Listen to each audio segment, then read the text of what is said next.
XRP and XLM received some breathing room today, and I think a lot of us are breathing, well, a sigh of relief.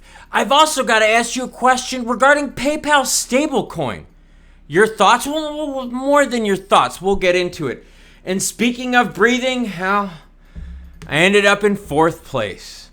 33 seconds away from the podium. We battled the entire race. I beat him on both run segments, but he beat me on the bike. And to show you how hard today's race was, my average heart rate was 175 with a max of 188. What does the whiteboard say? Full send.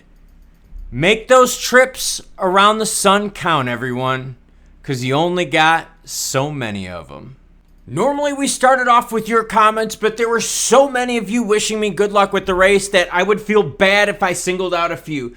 And to show you how far I took it, let me share you something with my Garmin. This activity was very demanding. While it can significantly improve your VO2 max, it become harmful without enough recovery time and should be done sparingly.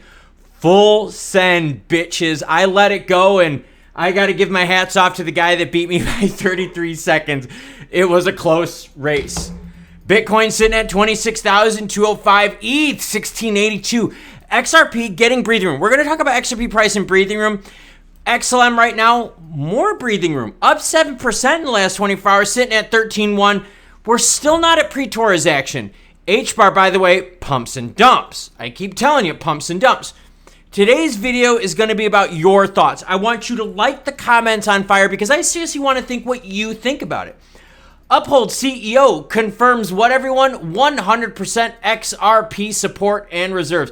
Here's the tweet from Uphold. Can we call it a tweet if we're not on Twitter anymore? Here's the X from Uphold. Uphold CEO Simon McLaughlin explains why the XR community continues to stand by Uphold after the SEC ruling. Uphold's loyalty to XRP, trust and transparency, 100% serve, and security. Are you a big Uphold fan? Let me know, because I know a lot of you, though, couldn't log in when you wanted to get out at the top. But I care about you and want to know what you think. And let's get into more of what you think. PYUSD, the dangers of a centralized stablecoin. Okay, so PayPal opens up this stablecoin, and I think it's good because I think this brings more competition to the market. The same competition today that forced me to go above and beyond, to just blow my heart rate out of the water. In fact, you guys want to get real crazy? Check this out. At the end, I was sprinting at a pace of 4-minute, 26-second mile. Yep, the last quarter mile, I just can let it go. He just put too much distance on me in the bike section. Hats off to my man. But seriously, competition brings out the best in all of us. And I think PayPal is going to bring some competition to stablecoin market. It's going to take some competition from USDT as well as USDC. Now, you know I'm not a fan of USDC. A lot of it has to do with the layer just being a total jagoff. And it has to do with their reserve strategy. Got to see what PayPal's reserve strategy is. But I honestly think more competition in the space is a good thing. But you tell me, and I know, I get it. KYC, AML, look, if you want to do nefarious things, trust me. Don't use PayPal or anything connected to PayPal. There's other things out there that you are willing to use. I'm not saying you should use it, but if you did want to do nefarious things, I certainly would use PayPal. But what do you think of PayPal getting into the market? Very centralized, yes. One-to-one reserves, US dollar pegged, I get it, but I want to know your thoughts. Now let's get into what you really care about. XRP, XLM price action. All right, check out the charts, everyone. We got some relief. This is really, really good. Look, if you buy the dips, but then sell at the tips, green. We've talked about that, right? The whole time is money thing, okay? And I'm not going to beat it to a dead horse. But the reality is there's been so many oscillations here recently that you can have stacked and still keep your longs intact while DCAing. Like, seriously. Not that I'm saying you should do what I do. I have a strategy like this. I have 2 bags. Long-term bag, which I've totally cleared money-wise, so I'm playing with house money. And short-term. Short-term, oh, daddy plays. Daddy plays a lot. Long-term, it's money that I've already cleared. I'll put it that way, okay? I don't want to go into too much personal shit because it is personal. But that's the deal. So you can buy these dips and sell at the tips and make a good amount, or you can hodl and wait. Now, when we zoom out a little bit, you can see we are nowhere near Torres top action. Now, have we breached Torres low action? No, not yet, because you could see all the way back on June 12th, we were still higher than where we are today. So we got a little bit to go, 56 cents, about 2 more cents and we'll get there. Now, this weekend, right, I told you yesterday that volume sucked ass, like seriously sucked ass, okay? Check this out though. Volume in the last 24 hours is up 38%. That's really, really strong. Like seriously, that's really strong here for a Sunday. Now, what all of us have to do is pay attention to when traditional business, traditional finance opens up on Monday. Look to see pre-market wise what crypto companies are doing. And I'm telling you right now, that's going to give you an insight to then what crypto markets are doing. So look at traditional finance stocks, right, for crypto companies. See how it works pre-action and see how it relates to the crypto market, okay? I'm telling you right now, that's going to be your indicator. Traditional finance is going to come into market because remember, there are a whole bunch of people out there, right? And I get it, okay? You and I, we're part of what? The 3% of the world that owns crypto, so we're a really small amount, okay? We believe in crypto, but traditional finance has been sitting on the sidelines all weekend. Why? Because traditional finance don't trade on weekends. That's why we love crypto, because we can trade it 24/7 because news breaks 24/7. Just like this channel, even though I had a race today, even though my legs barely freaking worked because I was full sending that trying to catch this guy, I'm breaking stories for you even on a Sunday. So look for Monday pre-market trading to kind of give you an insight of what we can expect. Now, the volume uptick you're seeing of this up 38% is still below what we saw on Friday. Friday's liquidations was the worst we saw this year. The forced liquidations on Friday were just absolutely rough. Swinging on over to Stellar. But real quick, look at XRP's price. Now look at XLM. XLM has had even more of a rebound. About 20% since the lows. A little bit more closer to 25%. What's interesting about this, though, is when we zoom out on the 1 month, check it out. Pre-Torres action, whoa, we're at primary retracement. That's why the purple line is there. I've left this purple line there at that 12.5 cent mark to show you primary retracement. That's the key. So if we can keep above this for a few days, especially when traditional finance opens back up and, you know, the people that take weekends off, we don't take weekends off, do we? Hell no. We can race on weekends and we trade on weekends. We make money on weekends. Sharks don't sleep, right, everyone? Sharks don't sleep. And trust me, this shark is going to hit the fucking gym harder. I'm going to hit the bike harder, and I'm going to kick the shit out of everyone next year. I can't be upset, though, with fourth place, losing by 33 seconds. It was seriously a legit battle from the start line. Him and I went back and forth. It was really freaking cool. And shout off to that man, because seriously, like, he made me run and race harder than I ever have before. When you're my age and your max heart rate is 188, homeboy, you are cooking it. When my average heart rate is 177, you know I was in zone 5 the whole time. And I did a duathlon today, a very hilly duathlon. Enough about me. But the point is this, XLM is receiving a lot more of a bump from this. Like seriously, a lot more of a bump than XRP. What's odd about this is when we compare the two charts, look at this. XRP, look at the primary retracement right here. We were nowhere near the primary retracement of 71 cents, nowhere near. XLM's primary retracement, we're there. We're there. All we got to do is hold fast of traditional finance opening up. That's honestly my big concern here for the next couple days.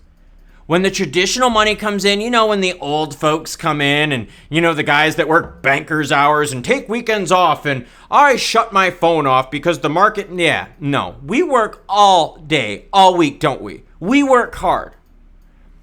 Now, volume, look at this though. Up 61% last 24 hours, while XRP's is up 38. So you're definitely seeing more juice for XLM right now. Now, juice only counts if what, everyone? If you capitalize on the juice. And that's the question I'm going to leave you with right now. How many of you have capitalized on this juice? How many of you have bought the dip and sold the tip? Comment down below. There's better be a lot of comments in there because I'm asking you a lot of questions because this channel is built for you. That's why normally at the beginning of my videos, I show your comments because you matter most. Now, something I want to show you though goes back to the story I brought up earlier about PayPal. See, even though my body is totally cooked, my mind is still working.